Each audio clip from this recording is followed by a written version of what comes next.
up, y'all? Araneaestorm checking in for the May the 4th be with you week. It's all my motherfucking Jedis out there. What's goody? Find me on Instagram. You can find me on Facebook. You can find me on Twitter at Araneaestorm. I will put that info below. I will be dropping the website this week, this Thursday of the full moon. If I don't do it from IG, I will be doing it from YouTube. So definitely check that out. I'm super excited for that. But we do have the Scorpio full moon along with the Raven animal power totem that we will be focusing on the week of. Let's get into it, right? Don't we? Today we have the moon in Libra conjunct Mercury in Taurus. Some of y'all out there that want to make things pop around the house, you know what I'm saying? I know I had my walls looking kind of a little crazy. It was a little crazy last time y'all see me, but we in this bitch. My April,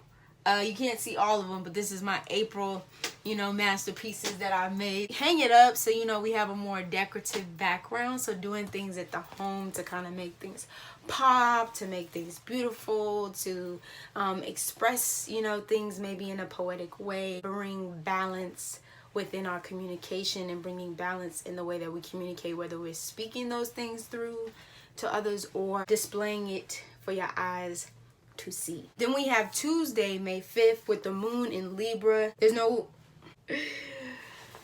I'm so tongue-tied today. I don't know what it is.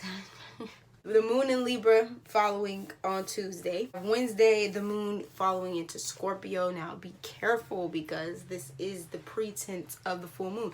We're already in the shadow. We're feeling the effects because Scorpio full moon is a powerful moon in general. Thursday for the Scorpio full moon, we have Mercury in Taurus sextiling Neptune in Pisces. See this need to want to wander, fantasize and dream and think of the past. And also, speaking of the past, I did pull the past life card for the week of past life dreams. You can be having people from your past life coming back, saying what's up.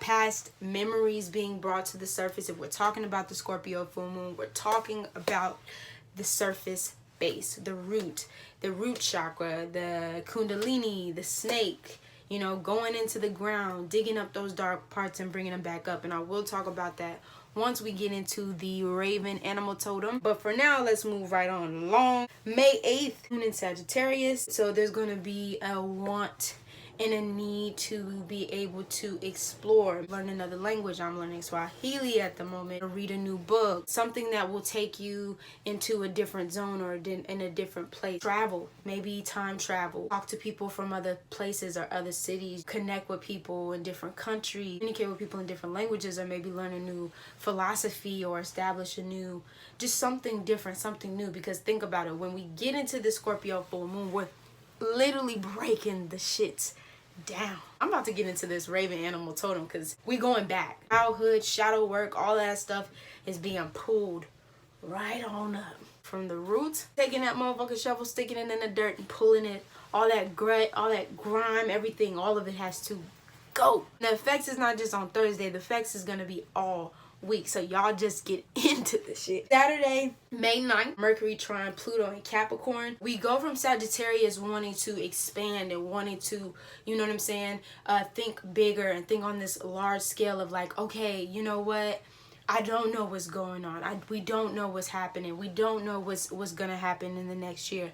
But I can start doing little things. Especially Tuesday, North Node in Gemini. I'm going to make a whole different video for that. North Node, Gemini, South Node, Sagittarius. Sagittarius wanting to go far and wanting to look at the big picture. Map out these and visualize. I'm visualizing these things that I want to do. I'm visualizing my life. And Gemini is going to be like, that mercurial practicality of like, okay, well, let's do something to make these things happen. This magician-like energy. Let's do something to make this happen, to make this shit real in this reality. Saturday, May 9th. Mercury trine Pluto in Capricorn, wanting you to get your shit together, especially for my Saturn and Capricorn babies, or Saturn and Aquarius babies. Definitely wanting to get that shit right and tight. Mercury and Taurus, Sun and Taurus energy, wanting you to lay that foundation, build that brick, wall by wall, brick by brick, getting in that cement, putting something solid to the ground. And Capricorn is going to give you the motivation you need to kick shit into gear. It's going to be on that ass. You need to get that shit done. Capricorn comes in and is like, all right then, if you're serious about this shit, I will support you in that. I will give you the energy that you need to make it happen. We're talking about routines. We're talking about establishing new structure, new things to be able to build that dream, to climb that Capricorn mountain. Do you hear me? You hear me? Sunday, May 10th, we have the moon in Capricorn trining the sun in Taurus and sextiling Neptune in Pisces. Mercury in Taurus trine Jupiter and Capricorn.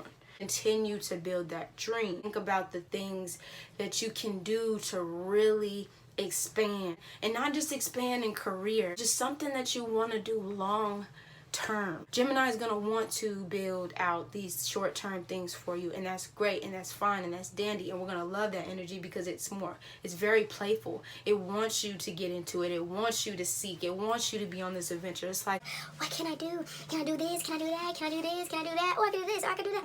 and Capricorn's been like, yeah, you could do all these things, but I need you to make a plan. We want you to take action on this shit. Wherever your Mars is, definitely work with your Mars this week in a positive way, because, you know, Scorpio also is ancient ruler Mars.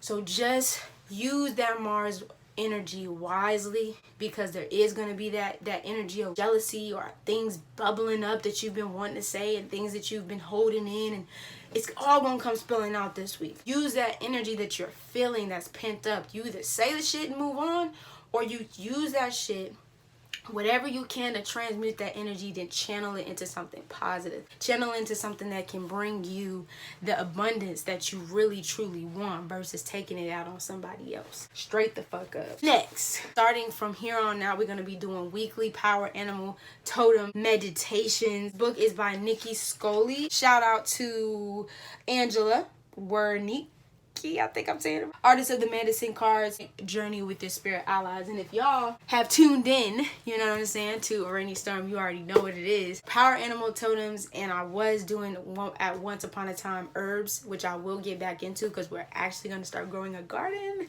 If you want to know more about that garden, vlogs on this one, but I'm also going to be doing it on my Crew and Do channel, so make sure you follow that. I will put that in the bio, don't trip. What I do is I open up the book, I let it flip. So basically I let it flip, I put my finger on whatever, open it, and that's what's up, which is crazy because the thing that we did get was Raven, which deals with childhood rebirth, reclaiming childhood. The Raven is a trickster who wits out and is overthinking, very manipulative, vocal, and usually gets other people to do his dirty work for him, or them, or they, or she, Z, whatever. Glutton, usually when Raven does seek out somebody to go get his shit, it eats so much, it scraps every single thing up, right, that it gets sick. So it can't move, it's just over, just like barfing. And because the motherfucker sick. Pickpockets, because it's attracted to shiny objects. You will find in the Raven's nest, it has all these different, you know, shiny gold things because it attaches itself to, ooh, this thing is shiny. Ooh, this thing is nice. The Raven is the messenger of the dark side. It goes into the dark. It goes into those tiny corners and those places that you are too fearful or too scared to teeter into. But Raven goes in there and with his flashlight and is like, what is that you still haven't gotten over yet? I'm going to expose it in the light. Shit. The Raven is a bad bitch. Story over. Raven flies into the void. It is the healing between worlds.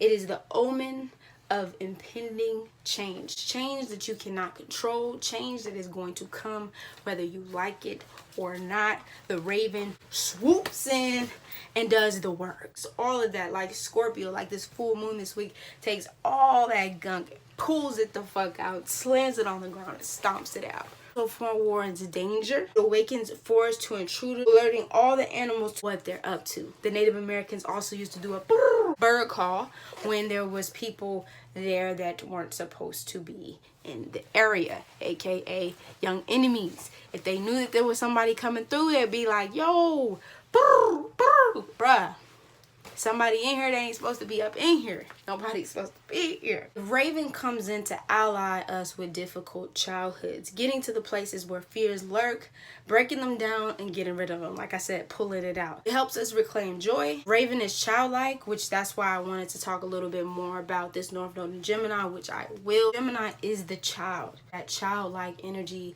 just like Aries, but its own explorative, no filter. It doesn't think about should I or should I not. It just kind of does it impulsively with no breaks. That's what the Raven wants you to be on this journey. This week, this journey going through this Scorpio full moon, it ain't gonna be easy. It's not supposed to be easy. These are things that are probably been suppressed over cycles of time. Time after time after time after time after time. When we've tried to put things on the back burner and we've tried to hide how we feel about things. The Raven wants to take it and rip it no more, so you can move into this new cycle, reborn, renewed. The phoenix is rising. It can't be stopped. It's Araneaestorm checking in. Checking out. You know where to find me.